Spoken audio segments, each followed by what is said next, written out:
तो देखिए बिहार से ये खबर सामने आ रही है। बिहार के दरभंगा में वीआईपी पार्टी के अध्यक्ष और पूर्व मंत्री मुकेश सहनी के पिता की घर में घुसकर धारदार हथियार से हत्या कर दी गई है। पुलिस को घर से जितन सहनी का शत विशत शव बरामद किया गया है। हत्या की जांच के लिए एसआईटी टीम गठित कर दी गई है। एफएसएल की टीम भी जांच कर रही है। मुकेश सहनी मुंबई में थे और वो अब फ्लाइट से दरभंगा पहुंच रहे हैं।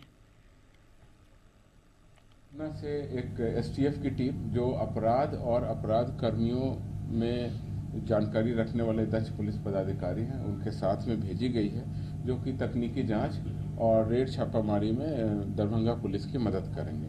घटना के त्वरित उद्भेदन हेतु एक एसआईटी का गठन किया गया है। उस एसआईटी में ग्रामीण पुलिस अधीक्षक दरभंगा उसकी नेतृत्व करेंगी। उसमें उसके अलावा 2 पुलिस उपाधीक्षक, 3 जो वहाँ के थानाध्यक्ष हैं उनको शामिल किया गया। उसके अलावा अन्य दक्ष पुलिस पदाधिकारियों को भी इस पूरी एसआईटी में शामिल किया गया। तो देखिए उधर केंद्रीय मंत्री गिरिराज सिंह ने कहा है कि जितन सहनी के हत्यारे बच नहीं पाएंगे। वहीं सांसद पप्पू यादव ने कहा कि बिहार अपराधियों को कंट्रोल में है। बिहार के एक राजनीतिक नेता हैं,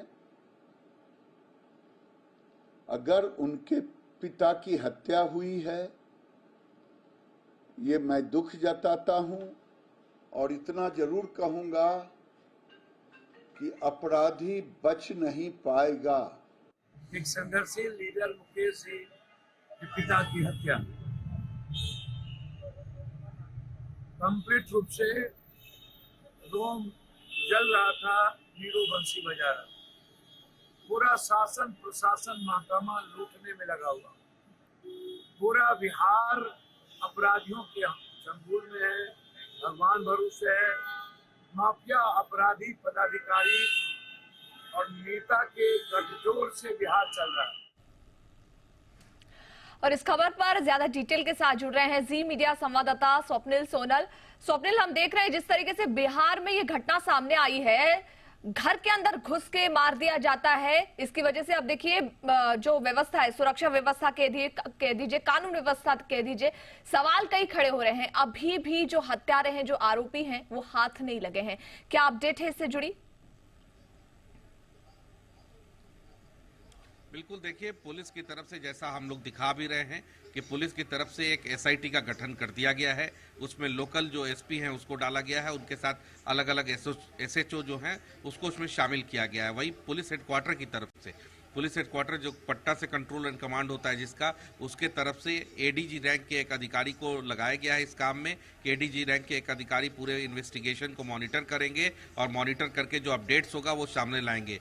वहीं उसके साथ ही साथ एफएसएल की टीम, जो हम ये अपडेट और कर दें इसमें कि एफएसएल की टीम और डॉग स्क्वाड की टीम लगातार आसपास के गांव में अपनी दबिश दे रही है, अपने शिनाख्त करने की कोशिश कर रही है कि कहीं से कोई क्लू मिल जाए। इसमें अपडेट ये है कि 4 लोगों को पुलिस ने हिरासत में लिया है शक के आधार पे। वही जो आसपास सीसीटीवी कैमरा अगर कहीं पुलिस को मिलता है, पुलिस सीसीटीवी कैमरे को बहुत बड़ा आधार मानती है, तो उसको भी देखा जा रहा है कि वहां से क्या हासिल हो सकता है। और वहीं मुकेश सहनी जो है वो पटना पहुंच गए हैं। जो बड़े बेटे हैं मुकेश सहनी, जो वीआईपी के राष्ट्रीय संरक्षक हैं मुकेश सहनी, वो पटना पहुंच गए हैं। जब घटना हुई थी उस समय बॉम्बे में थे, मुंबई में थे, और अब पटना पहुंच गए हैं। पटना पहुंच के अभी से तकरीबन 20 से 22 मिनट पहले वो दरभंगा के लिए निकल गए हैं, बाई रोड गए यहाँ से। उनके साथ पूरी कार्यकर्ता की टीम यहाँ से मुकेश सहनी के साथ गई है। साथ ही साथ बिहार सरकार के तरफ से सबसे पहले जब ये घटना हुई तो लोकल एडमिनिस्ट्रेशन के लोग पहुंचे ही पहुंचे। उसके साथ ही साथ बिहार सरकार की तरफ से वहाँ की प्रभारी जो हैं, प्रभारी मंत्री, हर राज्य में जो जिले होते हैं उस जिले में बिहार के अंदर प्रभारी मंत्री होते हैं, तो शीला मंडल वहाँ पहुँच गई थी। बिहार में परिवहन मंत्री हैं। उसके साथ ही साथ बिहार के मदन सहनी मंत्री हैं, समाज कल्याण मंत्री, वो पहुँच गए थे। तमाम लोगों ने दुख जताया है। लेकिन इन सब के बीच बड़ी बात भावना ये है कि क्या बिहार में रूल ऑफ लॉ का दावा करने वाली सरकार ये दावा कर सकती है अब कि वाकई रूल ऑफ लॉ है? रात में घर में लोग घुसते हैं और घुस के निर्मम हत्या कर दी जाती है।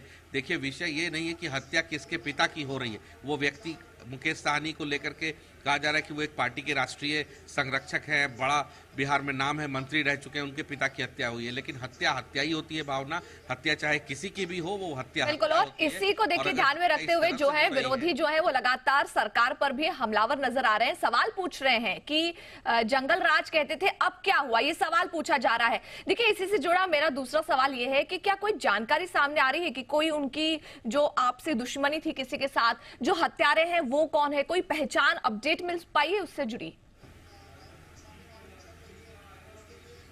देखिए पुलिस ने शक के आधार पर 4 लोगों को हिरासत में लिया है और 2-3 महत्वपूर्ण चीज है जो अपने दर्शकों के साथ शेयर कर दूं। जिस जगह ये घटना हुई है, जिसको पीओ कहते हैं, पीओ टेक्निकल शब्द है, पीओ जहां ये घटना हुई है वहां पर 3 ग्लासेस मिले हैं, 3 ग्लासेस मिले हैं। और जो एफएसएल की टीम है वो ये बता रही है कि ये ग्लासेस का इस्तेमाल आइदर लीकर के लिए हो सकता है या फिर कोई पेय पदार्थ के लिए हो सकता है, वो एफएसएल की टीम देख रही है। यानी 3 ग्लासेस थे, यानी 3 लोग वहां थे। पुलिस ने एक लाइन क्लियर की है। साथ ही साथ वहां पर ये 4 लोगों की, जैसा मैंने पहले चैट में बताया कि 4 लोगों को हिरासत में पुलिस ने लिया है शक के आधार पे। वही बताया ये जा रहा है कि 2-3 मोटरसाइकिल नंबर्स आइडेंटिफाई हुई हैं। ये हमारे सोर्सेज बता रहे हैं कि 2-3 मोटरसाइकिल के नंबर आइडेंटिफाई हुए हैं। अगर ऐसा वाकई हो जाता है तो मोटरसाइकिल नंबर के आधार पर, नंबर प्लेट के आधार पर तमाम जानकारी पुलिस को मिल जाएगी। तो पुलिस हेडक्वार्टर्स का कहना यह है बिहार में कि अभी से तकरीबन 2 से ढाई घंटे बाद कोई कॉन्क्रीट इन्फॉर्मेशन वहां से निकल के आएगी। लेकिन पुलिस हेडक्वार्टर ने अपने स्तर से तमाम घोड़े दौड़ा रखे हैं। लेकिन फिर वही बात है कि घटना के बाद घोड़े दौड़ाए गए हैं और अब रिजल्ट देखकर इंतजार करना पड़ेगा ऑफिशियल वर्डिक्ट के लिए। ऑफिशियल अनाउंस जो एक कहें ब्रीफिंग होती है उसके लिए 2 से ढाई घंटे का इंतजार करना होगा। लेकिन अपडेट यही कि 4 लोग हिरासत में लिए गए हैं, कुछ बाइक्स आइडेंटिफाई हुई हैं ये बताया जा रहा है। और पुलिस आसपास, चूंकि ग्रामीण इलाका है, ग्रामीण इलाके में लोग सीसीटीवी का कम इस्तेमाल करते हैं, लेकिन आसपास 1-2 सीसीटीवी हैं, ये इन्फॉर्मेशन आ रही है। तो पुलिस उसके सीडीआर को भी देख रही है। जी बिल्कुल। स्वप्निल शुक्रिया इस पूरी जानकारी के लिए, आगे भी अपडेट आपसे लेते रहेंगे। शुक्रिया।